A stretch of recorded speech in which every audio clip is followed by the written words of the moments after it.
Bismillahirrahmanirrahim. Assalamualaikum warahmatullahi wabarakatuh. Alhamdulillah wassalatu wassalamu ala Rasulillah wa ala alihi wa sahbihi wa man walah. Amma ba'd. Baik ikhwati fillah rahimani wa rahimakumullah. Alhamdulillah di kesempatan yang berbahagia kali ini kita kembali melanjutkan kajian kita. Insyaallah di kesempatan ini saya akan menyampaikan satu judul kajian, yaitu menggenggam iman di akhir zaman. Ya, menggenggam iman di akhir zaman. Jadi kita sepakat, dan ini semuanya sudah terbukti bahwa saat ini kita hidup di akhir zaman. Ya, betul ya Mas Pur ya? Betul enggak? Ya, ini berdasarkan bukti ya, ataupun tanda-tanda mendekatnya hari kiamat yang sudah banyak terjadi. Ya, contohnya dimulai dari diutusnya Rasulullah Sallallahu Alaihi Wasallam dan juga wafatnya beliau. Ya, jadi diutusnya Rasulullah ini merupakan tanda akhir zaman, mendekatnya hari kiamat, tanda kecil hari kiamat. Ya, beliau Sallallahu Alaihi Wasallam bersabda, "Bu'istu wasa'ah." Ya, "Bu'istu ana wasa'ah kahataini." Kata beliau. Jadi aku diutus, atau jarak antara aku diutus dengan as-sa'ah hari kiamat itu kahataini, seperti dua jari ini. Ya, dan dikatakan wa yushiru bi isba'i. Beliau mengisyaratkan dengan dua jarinya, yaitu jari telunjuk dan jari tengah. Ya, fayamudduhuma, dan beliau kemudian merenggangkan. Ya, nah, para ulama menjelaskan bahwa ini menandakan dekatnya hari kiamat, hari akhir. Gitu ya. Kalau kita lihat dua jari ini, di antara jari telunjuk dan jari tengah ini tidak ada jarak atau tidak ada jari lagi ya, yang terselip di antara dua jari ini. Artinya jaraknya sangat dekat ya. Atau yang lain menjelaskan bahwa jadi hampir tidak ada selisih antara jari tengah dan jari telunjuk, kecuali sedikit ini ya, segini doang. Nah, ini diutusnya beliau Sallallahu Alaihi Wasallam dengan hari kiamat itu sangat dekat waktunya ya. Artinya hari kiamat itu dekat. Dan dalam kaidah bahwa sesuatu yang pasti terjadi itu dikatakan dekat, yang pasti terjadi, dan kiamat itu pasti terjadi. Ya, maka dikatakan di banyak nas bahwa kiamat itu dekat. Dan sekarang kita sudah masuk di akhir zaman. Gitu ya, sehingga pembahasan kali ini adalah menggenggam iman di akhir zaman. Nah, ikhwati fillah, kalau tanda-tanda yang lainnya saya rasa kita semua sudah paham. Ya, seperti banyaknya perzinaan, banyaknya alat-alat musik yang juga dihalalkan, kemudian khamr dikonsumsi, dihalalkan sampai-sampai di kota tertentu ya, di kota X gitu ya. Sampai-sampai khamr itu yang pakai istilah outlet gitu ya, mungkin antum tahu, itu sampai masuk menjadi sponsor kegiatan atau acara sholawatan. Ya, pernah ya, mungkin viral, boleh dikatakan viral ya, atau sebagian ikhwah membagikan di medsos bahwa outlet berapa gitu, saya lupa ya, outlet 12 atau berapa, itu menjadi sponsor di spanduk, menjadi sponsor suatu acara yang boleh dibilang islami dalam tanda kutip. Ya, ini artinya seolah-olah itu nggak apa-apa gitu, nah, miras itu legal, seolah-olah begitu. Nah, dan ini terjadi, kemudian banyaknya pembunuhan. Ustadz Deden, ya, Ustadz Deden kemarin posting, saya lihat sekilas itu ya, berita-berita tentang pembunuhan yang banyak sekali, yang kalau saya baca sekilas dari judul itu ya, crop dari judul yang di-share beliau itu, ada hanya gara-gara sering mungkin disindir karena sering minum minuman keras, kemudian si nenek yang dibilang bisu itu dibunuh sama dia. Ya, kemudian kemarin viral istri lagi karaoke kemudian dibunuh. Ya, terlepas siapapun yang melakukan, siapapun. Kemudian belum lagi kejadian-kejadian yang ada di sekitar kita, mungkin karena masalah sepele kemudian terjadi tawuran atau berantem kemudian dibunuh. Ya, nyawa itu seolah-olah murah sekali. Begal di mana-mana, ya, dirampas motornya kemudian dibunuh. Ya, kemudian ditemukan mayat di kali, ditemukan mayat di semak-semak dan seterusnya. Ini banyak sekali terjadi, ya. Dan itu tanda-tanda hari kiamat itu, banyaknya wanita, banyaknya perempuan-perempuan muslimah-muslimah yang keluar rumah berpakaian tapi telanjang dan seterusnya. Ini menunjukkan kita berada di akhir zaman. Dan ikhwati, di akhir zaman itu setidaknya ada 2 kabar dari Rasulullah SAW. Ya, yang pertama adalah kabar tentang betapa hebatnya keimanan seorang muslim, seorang mukmin di akhir zaman. Ya, orang yang beriman yang jauh dari masa hidup Rasulullah SAW ini dikatakan oleh Nabi memiliki keimanan yang sangat hebat. Ya. Seperti dikatakan dalam hadis, ya, ada satu riwayat dari Anas bin Malik, suatu ketika Rasulullah SAW sepulang dari ziarah ke kuburan para syuhada perang Uhud, beliau kemudian tiba-tiba menangis, ya. Maka para sahabat bertanya kepada beliau, apa yang membuatmu menangis wahai Rasulullah? Ya.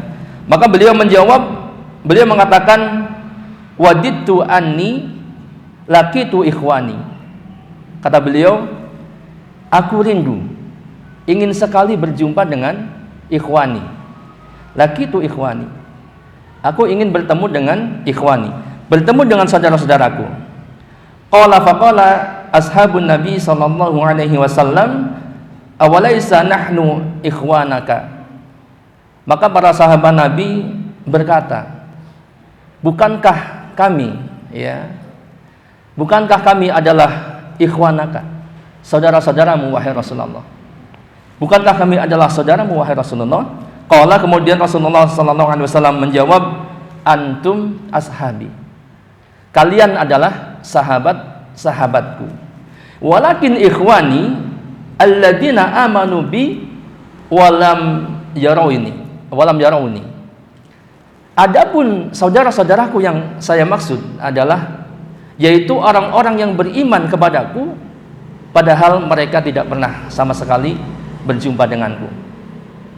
Ini Rasulullah merindukan ikhwani, kata beliau, saudara-saudara beliau, yaitu orang-orang yang hidup setelah wafatnya beliau di masa akhir zaman ini, ya. Dan dalam riwayat yang lain dikatakan saudara-saudaraku adalah mereka yang belum pernah melihatku tetapi mereka beriman denganku dan mereka mencintai aku melebihi anak-anak mereka dan juga orang tua mereka. Ya, maka kata beliau, mereka itu adalah saudara-saudaraku dan mereka bersama denganku. Beruntunglah mereka yang melihatku dan beriman kepadaku, dan beruntung juga mereka yang beriman kepadaku sedangkan mereka tidak pernah melihatku. Ya, dalam nas yang lain dikatakan bahwa pahala orang-orang yang beriman di akhir zaman itu 50 kali lipat. Ya, para sahabat kemudian bertanya, ya Rasulullah, apakah 50 kali lipat dibanding pahala di antara mereka? Maka beliau menjawab, 50 kali lipat dibanding pahala di antara antum, yaitu di antara para sahabat. Ya. Dan tentunya para sahabat mempunyai keutamaan yang lebih dahsyat daripada orang-orang akhir zaman, karena para sahabat adalah manusia-manusia yang dipilih oleh Allah untuk menemani Rasulullah SAW. Ini kabar yang pertama. Kabar yang kedua adalah tentang bagaimana dahsyatnya fitnah di akhir zaman. Ya, dahsyat fitnah di akhir zaman. Sampai-sampai seorang yang menggenggam iman, yang mempertahankan agamanya, yang menjaga agamanya, itu dikatakan seperti qabd alal jam, seperti menggenggam bara api. Ya, Rasulullah SAW bersabda, ya'ti 'alan nasi zamanun, akan datang pada manusia suatu zaman, ya, as-sabiru fihim ala dinihi kal qabid alal jamri. Orang di antara mereka yang bersabar, ya, orang yang bersabar di antara mereka di atas agamanya itu seperti orang yang menggenggam bara api. Ya, antum bisa bayangkan seperti menggenggam bara api. Dan itu dirasakan oleh kita, ya, oleh saudara-saudara kita. Mungkin kalau antum karena lingkaran antum circle-nya boleh dibilang Islami, mungkin nggak begitu merasakan. Tapi sebagian atau mayoritas daripada kaum muslimin ketika memegang iman, menggenggam iman, ya, menghidupkan sunnah itu luar biasa, bagaikan menggenggam bara api. Luar biasa.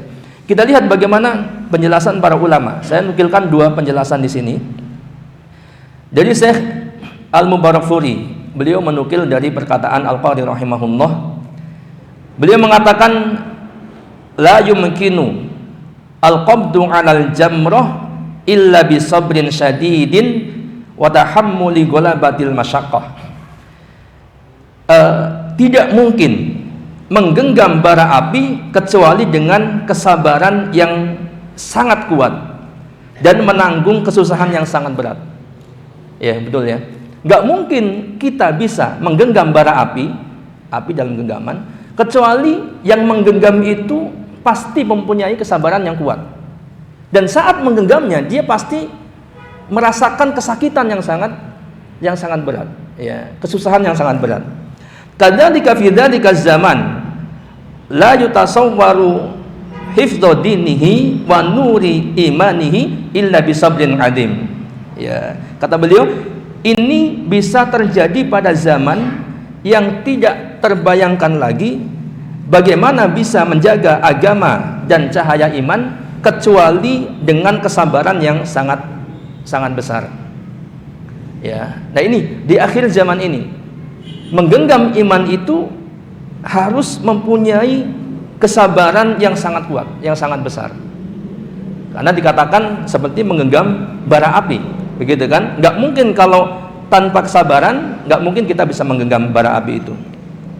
Kemudian Syekh Abdurrahman As-Sa'di rahimahullah menjelaskan, pada akhir zaman ini akan menjadi sedikit kebaikan dan sebab-sebabnya.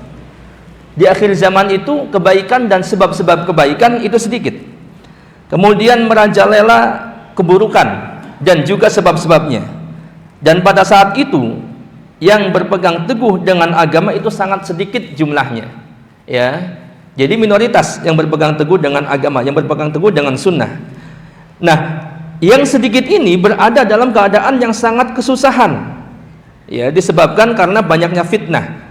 Sebagaimana orang menggenggam bara api, ya, karena banyaknya orang yang menentang, ya, jadi banyak orang para penentang kebenaran, kemudian banyak fitnah yang menyesatkan, fitnah syubhat, fitnah keraguan, fitnah berpaling dari kebenaran, fitnah syahwat, dan juga condongnya para makhluk, yaitu para manusia, ya, condong kepada dunia dan tenggelam dengan kemilau dunia, baik zahir maupun batin.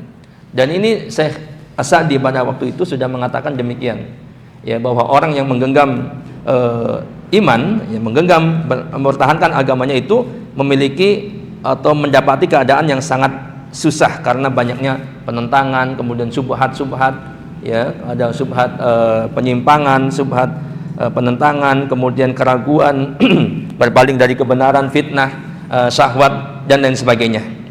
Nah, ini kabar yang kedua, ya. Kemudian dibuktikan juga atau dikuatkan dengan sebuah hadis yang kita sangat masyhur, sering mendengar dari hadis ini, yaitu hadis yang diriwayatkan oleh Imam Muslim dari Abu Hurairah.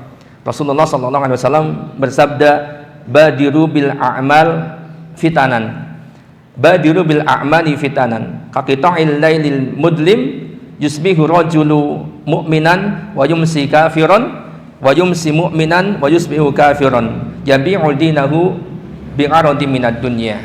Ya, bersegeralah kalian melakukan amal-amal ketaatan, ya, sebelum datangnya fitnah-fitnah, cobaan yang datang bagaikan potongan-potongan malam, kaqita'il lail mudlim, yang gelap gulita, ya.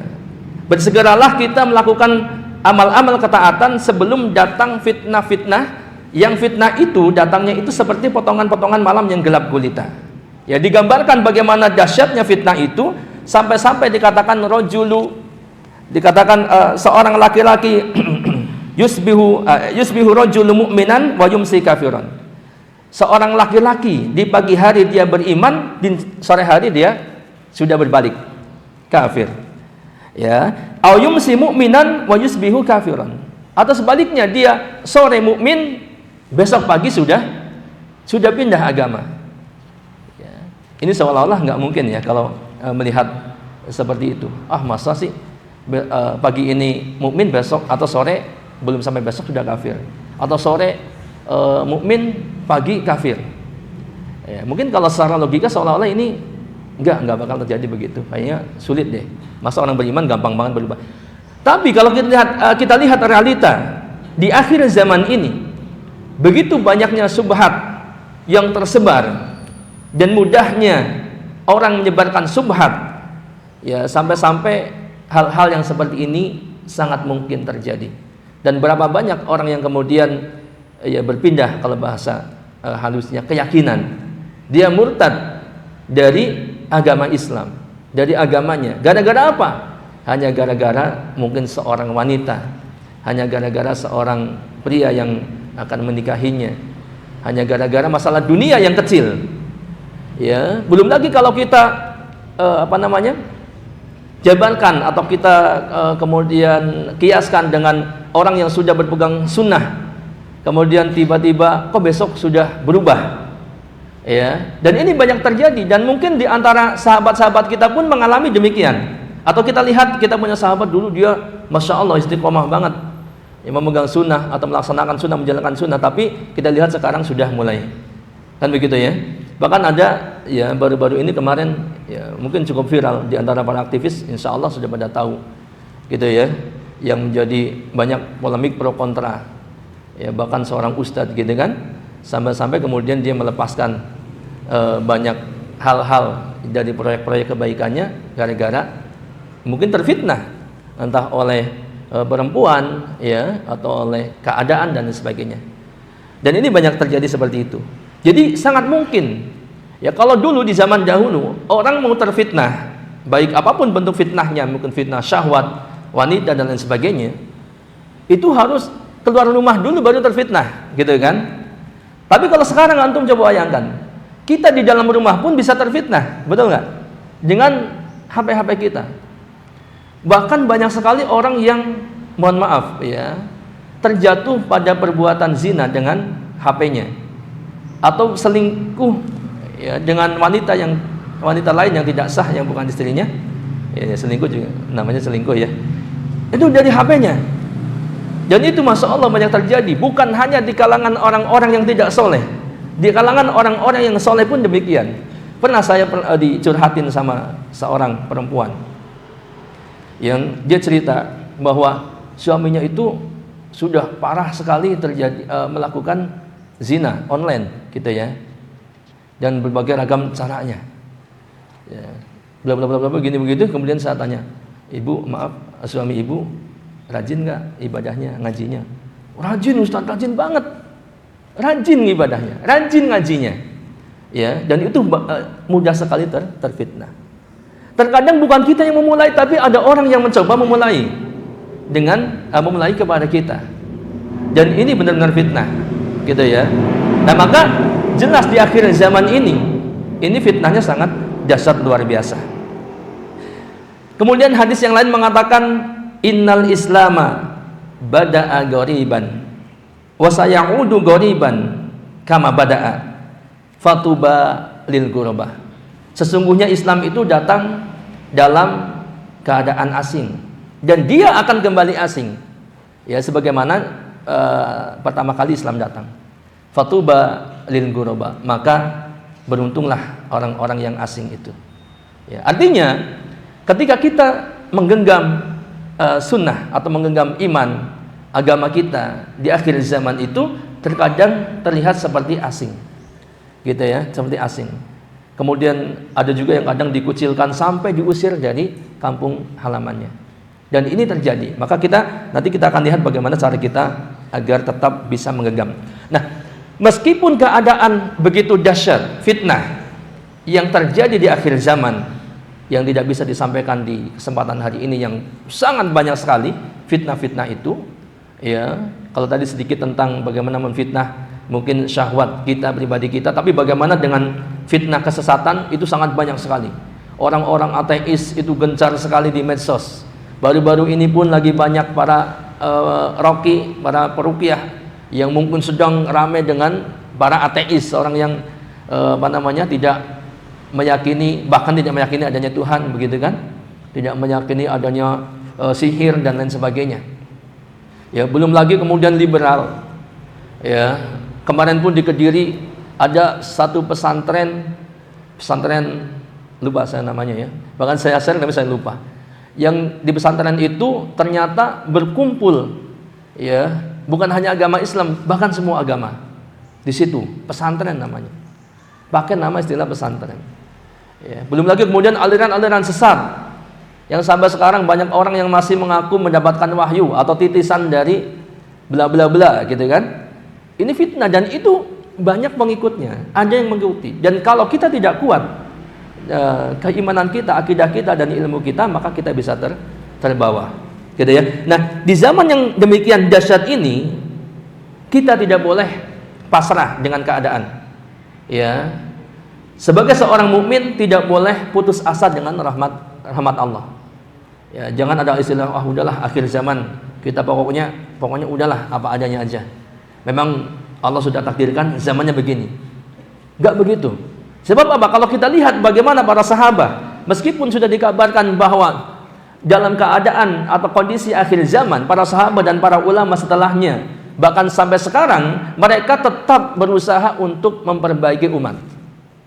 Jadi kita bukan berarti harus pasrah dengan keadaan akhir zaman ini atau mengikuti arus, ya, karena ini sudah ditakdirkan, bukan. Ya, justru kita harus memperbaiki umat sebaik mungkin. Ya, supaya apa? Supaya kalau kita misalkan mendapati hari kiamat atau kita meninggal, kita dalam keadaan husnul khotimah dan dalam keadaan selamat.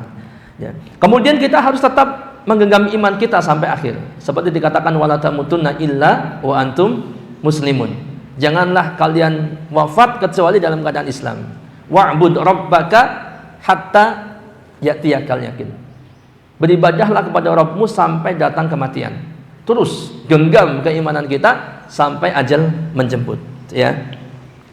Setidaknya saya sampaikan di sini secara singkat ada 5 poin yang bisa kita upayakan, ya, agar iman kita bisa tetap dalam genggaman kita. Iman kita tidak goyah, ya, atau tidak luntur atau bahkan hilang, ya, dari diri-diri kita. Yang pertama, kita memohon perlindungan kepada Allah Subhanahu wa taala agar selamat dari beragam fitnah. Dan ini Rasulullah sallallahu alaihi wasallam memerintahkan kepada kita, ya, kepada umatnya, wa ta'awwadu billahi minal fitan ma dhahara minha wa ma batan. Berlindunglah kepada Allah dari fitnah-fitnah, baik yang nampak maupun yang tersembunyi. Berlindung. Makanya beliau sallallahu alaihi wasallam kemudian mengajarkan kepada kita tentang satu doa, ya, dalam salat-salat kita sebelum salam. Allahumma inni a'udzubika min adabil qabri wa min adabi jahannam wa min fitnatil mahya wal mamat wa min syarri fitnatil masihid dajjal. Yang itu diperintahkan untuk terus dibaca. Ya, di sini ada dikatakan berlindung dari fitnah hidup, fitnah kematian sampai fitnah dajjal yang nanti akan datang sebelum terjadinya hari kiamat, ya. Dan doa-doa yang lainnya. Yang kedua, menuntut ilmu syar'i. Kita sibukkan diri kita dengan thalabul ilmi, menuntut ilmu syar'i. Dan masya Allah luar biasa, ya, di lingkungan kita, alhamdulillah, selain diwajibkan di pagi hari sebelum kita bekerja, sebelum kita aktivitas di kantor kita, di tempat-tempat yang lain di sekitar kita, misalkan di Masjid Refah, ya, semalam ada kajian dengan Ustadz Deden dan seterusnya. Ini terus terang sangat menarik, gitu ya. Seharusnya memang budaya itu terus digalakan. Halaqah bisi, kalau bisa masing-masing mengadakan pengajian seperti itu di masjid-masjid di sekitar kita. Yang minimal yang memang sudah open dengan dakwah kita perbanyak itu. Kita dukung itu. Ya, di Masjid Ali apalagi ini sebagai pusat daripada masjid utama dari masjid kita ini. Jadi terus menuntut ilmu, dan ilmu itu seperti yang dikatakan oleh Ali bin Abi Thalib bahwa keutamaan antara ilmu dengan harta bedanya, ilmu itu akan menjaga kita. Ya, sedangkan harta, kalau kita punya harta, kita yang menjaga harta. Betapa sulitnya menjaga harta. Gitu ya, sampai-sampai mungkin orang-orang kaya yang duitnya miliaran, yang dia bakhil, dia nggak akan nyenyak tidur. Karena dia harus menjaga hartanya. Iya, mungkin dia ditaruh di bank, takut banknya bangkrut, atau ada istilahnya apa ya? Pokoknya takut duitnya hilang dan sebagainya. Sedangkan ilmu akan menjaga kita. Ya, Ibnul Qayyim rahimahullah pun mengatakan bahwa ilmu itu akan menjaga dan melindungi pemiliknya dari tempat-tempat kehancuran dan jurang-jurang kebinasaan. Ilmu. Allah Subhanahu wa taala menurunkan ilmu agama dengan segala keberkahan dan kebaikannya, bukan hanya menumbuhkan iman. Ini bahkan dikatakan ilmu itu sarana yang paling utama untuk menumbuhkan iman. Bukan hanya menumbuhkan iman, bukan hanya untuk menjadi penenang hati atau hati menjadi tenang ketika kita mengkaji ilmu, membaca Al-Quran, mentadaburi Al-Quran, merenungi isinya, tetapi lebih daripada itu adalah penjaga dan sebab untuk senantiasa menuntun kita agar selalu menempuh jalan Allah Subhanahu wa taala yang lurus sampai akhir hayat kita. Itu ilmu. Ya, dan antum tetap istiqomah ya di sini, di jalan ini, jalan dakwah dan di jalan Shiratal Mustaqim, itu karena ilmu. Ya, tanpa ilmu nggak mungkin, sulit untuk istiqomah. Kan begitu. Nah, kemudian Rasulullah sallallahu alaihi wasallam bersabda, "Man yuridillahu bihi khairan yufaqihu fiddin." Barang siapa yang Allah kehendaki kebaikan baginya, maka Allah akan menjadikan dia faqih. Ya, faham tentang agamanya, dan faham itu harus belajar, menuntut ilmu. Yang ketiga, memperbanyak amal saleh seperti hadis tadi. Badiru bil a'mal. Segeralah kalian untuk beramal. Ya, sebab apa? Sebab akan datang fitnah-fitnah. Nah, inilah Rasulullah ketika mengabarkan akhir zaman pun beliau memberikan solusinya. Ya, solusinya apa? Segera beramal. Dan dengan amal itu, yang kita ketahui dari kajian-kajian sebelumnya bahwa iman itu bertambah. Kita kan bisa bertambah dan berkurang, dan bisa bertambah dengan amal saleh. Sering digambarkan bahwa ketika kita membaca Al-Quran, kalau kemarin kita baca 2 lembar dan hari ini kita baca 4 lembar, berarti iman kita, ini indikasi iman kita sedang naik. Ya, maka bersegera untuk beramal saleh supaya kita selamat dari fitnah-fitnah tersebut. Seolah-olah demikian dikatakan oleh Rasulullah sallallahu alaihi wasallam. Nah, dengan terus beramal soleh maka kita akan diberikan petunjuk. Innalladzina amanu wa amilus solihati yahdihim rabbuhum biimanihim tajri min tahtihimul anharu fi jannatin na'im. Sesungguhnya orang-orang yang beriman, yang mengerjakan amal saleh, ya, mengerjakan amal-amal saleh, mereka diberi petunjuk oleh Rabb-nya, oleh Rabb mereka karena keimanannya. Ya, jadi orang-orang yang beramal saleh, yang beriman, beramal saleh diberikan petunjuk karena keimanannya. Di bawah mereka mengalir sungai-sungai di dalam surga yang penuh dengan kenikmatan. Ibnu Katsir rahimahullah mengatakan ini adalah pengabaran tentang keadaan orang-orang yang bahagia, yakni orang-orang yang beriman dan membenarkan para rasul serta menunaikan perintah yang diberikan kepada mereka berupa amal saleh. Ya, jadi bukan hanya mengaku saya beriman, tapi amal saleh nol atau tidak ada. Ya, beriman kemudian menunaikan perintah yang diberikan kepada mereka berupa amal saleh, bahwa Allah akan menunjuki mereka disebabkan oleh iman mereka tersebut. Ya, jadi amal saleh, ya, ini akan menyelamatkan kita insyaallah di zaman yang penuh fitnah ini agar kita bisa tetap menggenggam iman. Yang keempat, jangan setengah-setengah dalam beragama, totalitas dalam beragama. Ya, dalam istilahnya sering disebut beragama Islam dengan kafah. Ya ayyuhalladzina amanu dkhulu fis-silmi kafah. Wahai orang-orang yang beriman, masuklah ke dalam Islam secara kafah. Sebab kalau setengah-setengah, ya tadi di akhir zaman itu diibaratkan mempertahankan agama, iman itu seperti menggenggam bara api.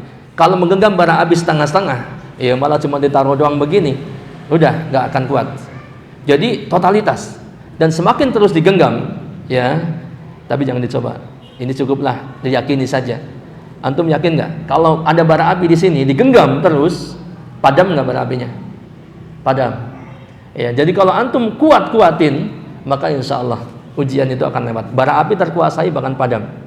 Begitu ya. Jadi jangan setengah-setengah. Pun begitu para muslimah misalkan, nggak usah tanggung-tanggung. Ya, dia pengen menjalankan agamanya, tapi kemudian pakai jilbab cuman tanggung-tanggung, masih ngetat-ketat, bahkan ketatnya pakai banget, gitu ya.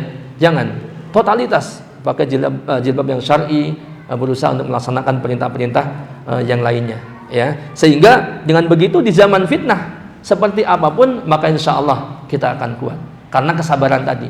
Dan barang siapa yang menyabarkan diri, Allah berikan kesabaran. Yang terakhir, menjauhi fitnah. Ya, jadi kalau ada fitnah terjadi itu kita jangan sok hebat lah gitu ya. Sebaiknya kita jauhi fitnah. Kalau ada syubhat, jangan masuk ke sana. Ya, ini saya berpesan kepada diri saya sendiri dan ikhwah. Kalau misalkan kita sudah mengenal sunnah, ya kalau ada syubhat-syubhat itu jangan masuk. Apalagi ilmu kita masih sedikit, ilmu kita masih cetek, argumen kita masih terbatas. Kalau antum dikasih argumen ini, argumen itu, argumen ini oleh mereka, nanti antum tersubhat. Ya, sehingga antum ragu dengan dengan jalan sunnah, gitu kan? Ya, sehingga lama kelamaan bisa terbawa ke arah sana. Maka jangan dekati itu. Cukupkan dengan pembelajaran yang ada di kita, yang kita komitmen dengan sunnah. Kemudian jangan mencari hal-hal yang lainnya. Ini dan perintah dari Nabi SAW ketika terjadi fitnah, kita diperintahkan untuk menjauhi fitnah. Seperti dalam hadis, sahabat Amr bin As bercerita, ketika kami sedang bersama Rasulullah SAW, tiba-tiba Rasulullah menyebut tentang fitnah. Yakni yang dimaksud di sini adalah orang-orang sudah meninggalkan amanah dan perkara itu sudah rancu. Maka seorang sahabat berkata, apa yang harus kami lakukan kalau terjadi seperti itu, wahai Rasulullah?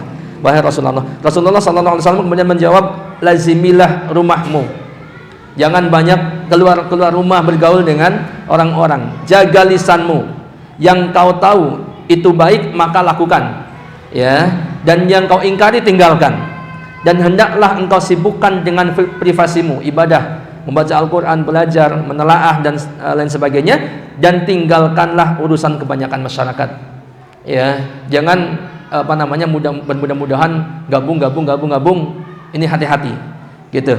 Ya. Kemudian Rasulullah dalam hadis yang lain mengatakan akan terjadi berbagai fitnah, kekacauan dan permusuhan. Pada saat itu orang yang duduk lebih baik daripada orang yang berdiri, dan orang yang berdiri lebih baik daripada orang yang berjalan. Orang yang berjalan lebih baik daripada orang yang berlari. Barang siapa yang menceburkan diri ke dalamnya, niscaya dia akan ditelan olehnya. Dan barang siapa yang mendapatkan tempat perlindungan, hendaklah dia berlindung dengannya. Ini satu pesan. Kalau terjadi fitnah, jangan sok gagah kemudian kita malah mendekat fitnah itu atau mendekat syubhat itu. Dan ini berbahaya untuk kita, ya. Jauhi fitnah, ya, dan beberapa poin tadi dan masih banyak poin yang lainnya tentunya yang bisa kita upayakan, ya, sehingga insya Allah kita tetap bisa menggenggam iman kita walaupun zaman semakin rusak, ya, akhir zaman atau zaman mendekati akhirnya. Wallahu a'lam bishawab. Ini yang dapat disampaikan. Mohon maaf atas segala kekurangannya. Subhanakallahumma wa bihamdika asyhadu an la ilaha illa anta astaghfiruka wa atubu ilaik. Wassalamualaikum warahmatullahi wabarakatuh.